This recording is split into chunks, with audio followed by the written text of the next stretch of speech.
Welcome to Sravyasri vlogs. ఈ రోజు నేను మీకు egg fried rice easy method లో ఎలా చేయాలో చెప్పేస్తానండి.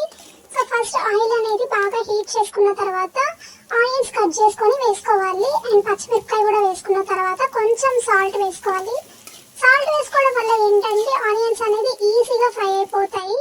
అండ్ నెక్స్ట్ వచ్చేసి టమాటా వేసుకోవాలి. టమాటా బాగా ఫ్రై అయిన తర్వాత 1 టేబుల్ స్పూన్ పసుపు వేసుకొని ఫ్రై చేసుకోవాలి. అండ్ నెక్స్ట్ వచ్చేసి నేను క్యారెట్ అయితే వేస్తున్నాను. క్యారెట్ వేసుకొని ఫ్రై చేసుకోవాలి.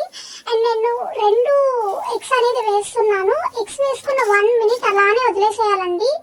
అండ్ ఆఫ్టర్ దట్ ఏం చేయాలంటే 1 టేబుల్ స్పూన్ ఆఫ్ కారం and 1 table spoon of garam masala add చేసుకొని అండ్ ఆల్రెడీ మనం కుక్ చేసుకున్న రైస్ అనేది దీంట్లో వేసేసుకోవాలి.